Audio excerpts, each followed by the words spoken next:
So we got some things that we want to talk about. Listen, today, go home, eat your last meal because we'll be fasting for 21 days for the new year after you finish your last meal today.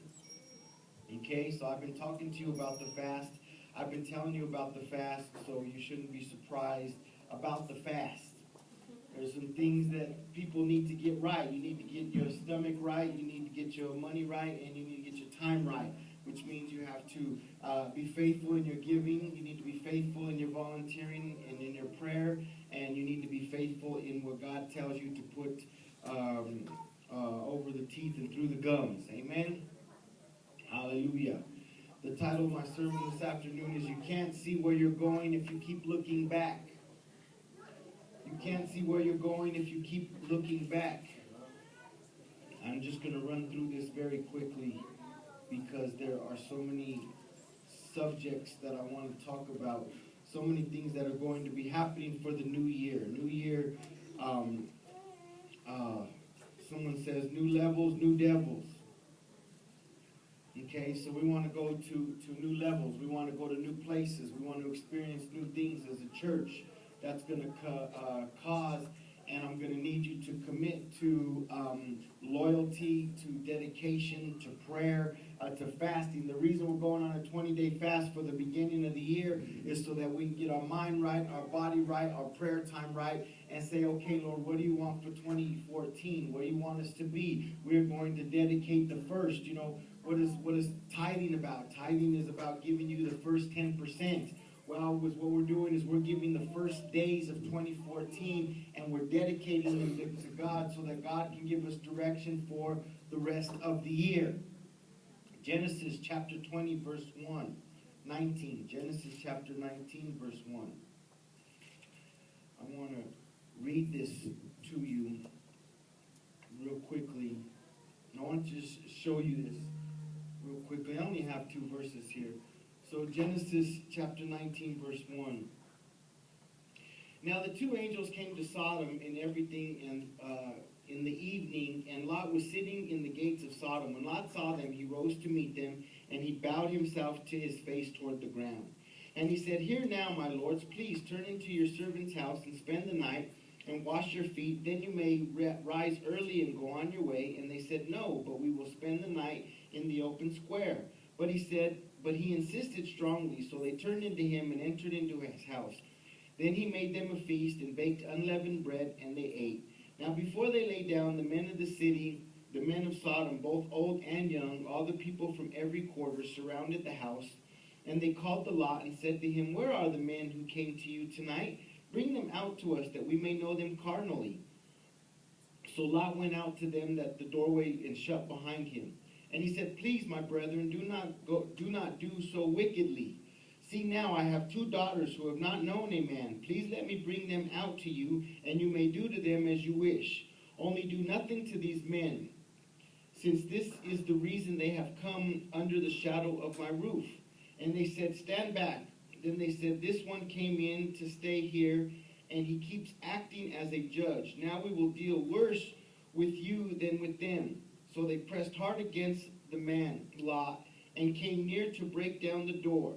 But the men reached out their hands, and they pulled Lot into the house with them and shut the door.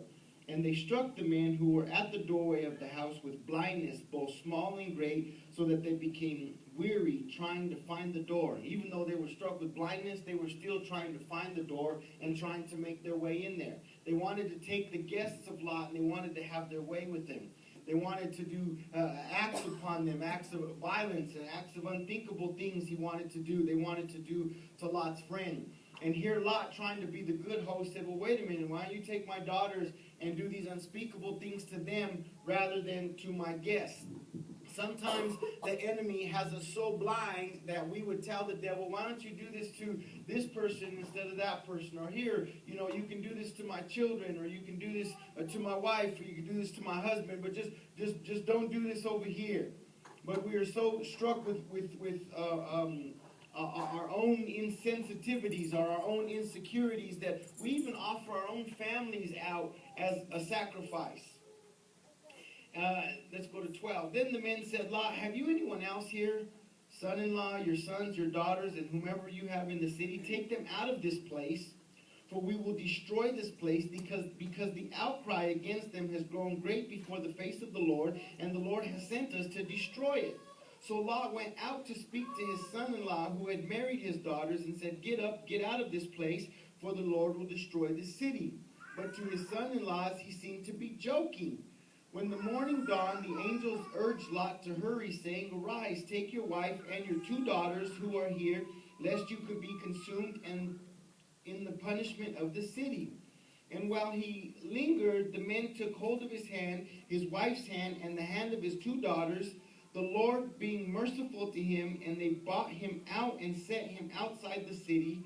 So it came to pass, when they had brought them outside, that he said, Escape for your life, do not look behind you, nor stay anywhere in the plain, escape to the mountain, lest you be destroyed.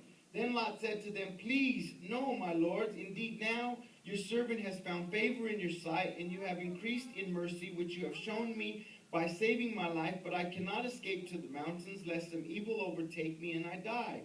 See now, this city is near enough to flee to, and its little ones. Please let me escape there, and my soul shall live.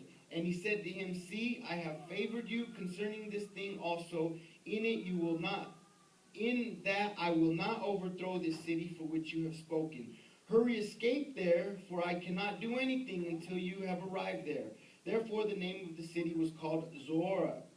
The sun had risen upon the earth when Lot had entered Zorah. Then the Lord rained brimstone and fire on Sodom and Gomorrah from the Lord out of the heavens. So he overthrew the cities, all the plain, all the inhabitants, all of the city, and all that which grew on the ground. But his wife looked back behind him, and she became a pillar of salt. His wife looked back behind him, and she became a pillar of salt. The title of my sermon today is, How Can You See Where You're Going If You Keep Looking Back? If you keep looking back. One of the things that we want to do in 2014 is to not look back. One of the directions that God is giving us today in this hour is to stop looking back. Is what God knew. He said, don't look back. Because if you look back, then you're going to think about the time that you had while you were back there. If you look back, you're going to feel the way that you felt when you were back there. If you look back, there is something that you were showing, something that you were saying, that you were still hanging on to, that you're not willing to let go of. And God is saying, I want you to let go. I want your emotions. I want your mind. I want your thoughts. And I want you to stop looking back from where you have come from. There's a comfort in from where you've come from. There's a comfort there. I'm not going to lie to you. You know what? There is something comfortable about being uncomfortable. There is something familiar about being in an unfamiliar place. And you know, we look back. God rescues us from a place, and we look back, and here Lot's wife has turned into a pillar of salt because she looked back. And the reason she turned into a pillar of salt was because her whole heart wasn't into where she was going, but part of her heart was still left in where she has come from. If your whole heart is not in where you were going, then it will destroy you because you are still leaving a piece of your heart into where that in which you have come from. Don't look back. Don't go back. And it says here, don't even think of going back. When you look back to where you have came from, when you look back to where God has brought you, you were no good to the world and you were no good to God.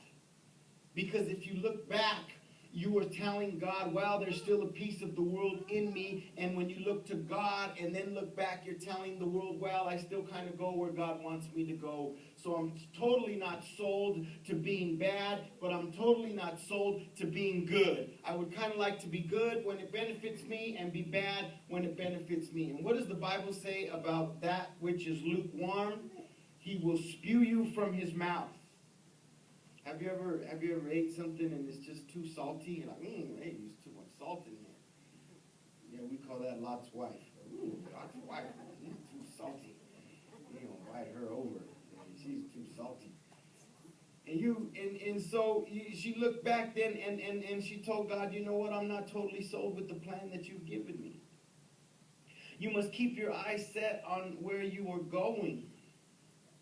You must not look to which you have come from.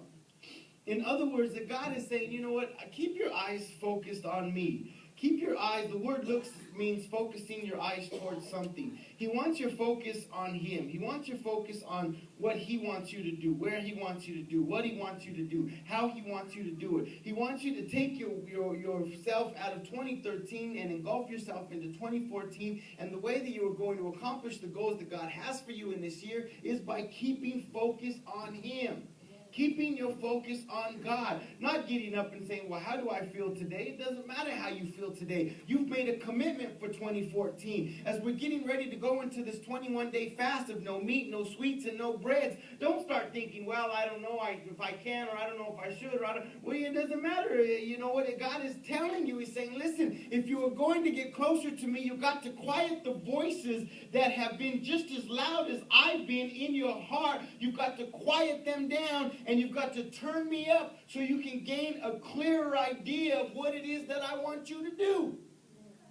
The body doesn't tell us what to do. We tell the body what to do. Nobody turned Lot's wife around. Nobody made her look back. Nobody grabbed her by her hair and said, I'm going to make you watch it be destroyed. All on her own, she took steps to away from that. And then you imagine they were offering their daughters to these strangers. You imagine the stories of Sodom and Gomorrah, why it was destroyed, because there was rape that was going on. There was sodomy that was going on. There was violence that was going on. There was robbery that was going on. All of these crazy things that were going on that was so bad that God felt that he had to destroy the city. Yet in all the evil that was happening, this crazy woman took a step away that God would rescue her from and turned around and said, let me take one more look. Let me tell you today, you take one more look, get past where God has brought you from, you're going to turn into a pillar of salt. You will be no good to nobody. You will be, you know what, you can, there's a song, I don't know if it's a song or a saying or what, it says, you can never go home again. I can never just be like I was when I was 13. I can never just be as irresponsible as I was when I was 15. I may act immature, but I can never be like that ever again. There's a time when you have to buckle down and say, you know what, I don't want to go back there. There was no good times. Nobody had my best interest in mind. Nobody had anything that was favor over me. Nobody had my best interest in mind. I'm out of here. God is rescuing me. God is giving me a chance. You know what? God even brought angels down to pull them by the arm and urge them along. And as God is, and sometimes that's how I feel as a pastor, like I'm grabbing you by the arm and I'm urging you along. I'm like, get in here, man. Let me tell you the way. Let me show you the way. Let me tell you what God's telling me. Let me show you what God's telling me. And I'm walking with you and I'm urging you and I'm telling you, we're getting the devil off you. We're getting the devil off you. And we're telling you, don't go back there. And you know what, devil, you can't have this one. This one belongs to God. And you can't have this one, devil. This one's got a promise. This one's different. This one's special. And I'm urging you along, and I'm grabbing you by the arm, and I'm helping you through the city into which God is going to destroy. And as I'm talking, I look around, and all of a sudden, you're a big old pile of salt. You're like, wait a minute. You get up. What happened here? You're trying to, make a head out of the salt and some arms and some legs, and you're trying to form. Get up. But you look back. You look back. You look back at the dysfunction. You look back at the hatred. You look back at the bitterness. You look back at the anger. You look back at the guilt. You look back at the frustration, and you made eye contact with it when God said, you have no business looking at that when you should only be looking at me. And the reason that we're going through this 21-day fast is because we are going to tell our bodies what to do. We're going to tell our bodies, you know what, body? You aren't just going to I'm not just going to eat whatever I want to eat whenever I want to eat it. I'm going to eat when I say eat. I'm going to go when I say that we're going to go. I'm going to move when I say that we're going to move. I'm not just going to go according to what my body says or what my body does, because my spirit realm will now run the physical realm. The physical realm will no longer run the spiritual realm. The physical realm will say, I'm too tired to go go to church. The physical realm will say, I don't feel like going to church. The physical realm says, I feel like doing something else. But the spiritual realm says, get up. I didn't ask you how you feel. Get in the car, start the car, drive over to church, get out the car, get in church, listen to what the word that has for you, and then you